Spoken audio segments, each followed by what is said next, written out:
Bengal safe Murshidabad জেলায় ফার্নিচারের জগতে এক পরিচিত ও প্রতিষ্ঠিত নাম। 57 বিবি সেন রোড, বহরমপুর, মুর্শিদাবাদ। চিকিৎসা গাফিলতিতে রোগী মৃত্যুর অভিযোগ উঠল।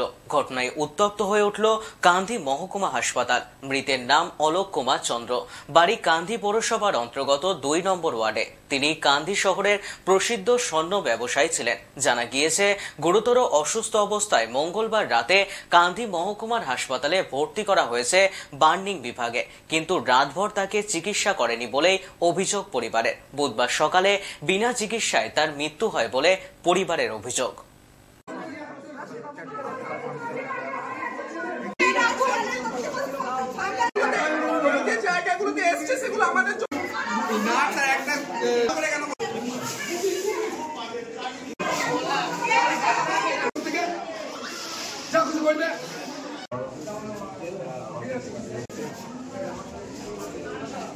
বাবা পেপার নিচ্ছিল, তারপরে জাস্ট আমি তুলি এই জায়গাটা একটু পুড়ে যায়, ঠিক আছে, কিন্তু এই জিনিসগুলো কিন্তু আমি তখন খেয়াল করিনি। তারপরে হসপিটালে দিলাম, হসপিটালে আনা হয়, বাবা আসতে চায়নি। তারপরেও হসপিটালে নিয়ে আসা হয়, আমি আসিনি সেখানে, মা এসেছিল, গিরিশ এসেছিল, আর আমার কাকা এসেছিল, ভাইও এসেছিল। সবাই মিলে নিয়ে আসার পর কে ছিল আমি জানি না, 2 জন নার্স এবং একজন মনে হয় গার্ড ছিল একজন, যারা হসপিটালে আমার মাকে অ্যালাউ করেনি। আমি জানতে চাই কোন রুলে লেখা আছে যে একটা হাজবেন্ডের কাছে একটা ওয়াইফকে থাকতে দেবে না, এবং কোন রুলে লেখা আছে যে একটা মানুষের জীবনের আগে একটা হসপিটালের কার্সি এবং একটা রুল। একটা মানুষের জীবনের আগে কি হসপিটালের কার্সি আর রুল, তার এই পরিবেশ,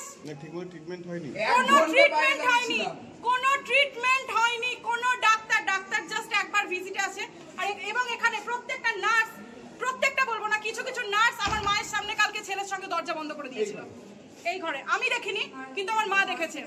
এবং এটা এর আগেও দেখেছি, এর আগেও আমার বাবা একবার হসপিটালে অ্যাডমিট হয়েছিল জাস্ট কিছুক্ষণের জন্য, তখন আমার বাবার সাথে এই রকমই খারাপ ব্যবহার করা হয়েছিল। এবং পেশেন্টের সামনে যে পেশেন্টকে নিয়ে চলে যান, বাঁচবে না, এটা কি রকম কথা? সরকার কি এমনি মাইনে দেয় এদেরকে, এমনি বসিয়ে রাখে? মানুষের সেবার জন্যই তো রাখে এদেরকে। আমার সবার বিরুদ্ধে অভিযোগ, আমার এই গোটা হসপিটালের বিরুদ্ধে অভিযোগ। এবং আমি জানতে চাই যে গদি যার জগৎ কি তারই? আজকে যদি এটা কোনো হাই প্রোফাইল কারোর হতো তাহলে কিন্তু এই ট্রিটমেন্ট হতো না। আজকে এটা জনসাধারণের জন্য কেন হচ্ছে? আজকে এটা আমার বাবা হতে পারে, আজকে আমার বাবার আমি মানলাম, কালকে আরো 5 জনের হবে, তখন সেই দায়িত্ব কি হসপিটাল নেবে? প্রত্যেকদিন মানুষ মারবে এরকম করে? প্রত্যেকদিন মানুষ মারার দায়িত্ব কার, অধিকার কার আছে? আমার এই কথাগুলো বলতে এখন ভালো লাগছে না, সেই মানসিক পরিস্থিতি আমার নেই, কিন্তু আমি বলতে বাধ্য হচ্ছি। আমি চাই হসপিটালের যারা ছিল তাদেরকে সাসপেন্ড করা হোক, তাদেরকে এসে সবার সামনে ক্ষমা চাওয়া হোক, তাদেরকে পুরোপুরি হসপিটাল থেকে বের করে দেওয়া হোক। আমি তবে বুঝবো যে গদি যার জগৎ তার, তবে গদির দাম দেবো, না হলে নয়। দেখুন, কালকে রাত্রিবেলায় পেশেন্টটা ভর্তি হয়েছিল, এই কথা সত্য, কিন্তু সকাল পর্যন্ত কোনো ডাক্তার আসেনি। যারা রোগীর পরিবারবর্গ ছিল তাদের অভিযোগ তাই, এবং আমরা খোঁজ নিয়ে দেখলাম যে ডাক্তারকেও নাকি কল দেওয়া হয়নি। একটা বার্ন পেশেন্ট, সেটাকে অবশ্যই সার্জিক্যাল ওয়ার্ডে ভর্তি করা হয়েছে। সেখানে সরকারের নিয়ম আছে যে কাউকে থাকতে দেবে না, এটা ঠিকই আছে, কিন্তু ডাক্তার কলটা দেওয়া উচিত ছিল এবং তাদের যা পরিষেবা পাওয়া দরকার ছিল সেটা করা উচিত ছিল হসপিটাল কর্তৃপক্ষের। এটা অবশ্যই গাফিলতি, এবং তাদের সঙ্গে যারা নার্স ছিল তারা শুনছি নাকি বাজে ব্যবহার করেছে। তা আমাদের পক্ষ থেকে বলা হলো যে আপনি কমপ্লেন করুন, কারণ জীবন তো হয়তো ফিরে আসবে না, কিন্তু যারা জীবনহানির জন্য দায়ী পোস্টমর্টম হোক, তারপর যা আইনগত ব্যবস্থা সেগুলো নেওয়া হোক। বেঙ্গল সেফ মুর্শিদাবাদ জেলায় ফার্নিচারের জগতে এক পরিচিত ও প্রতিষ্ঠিত নাম।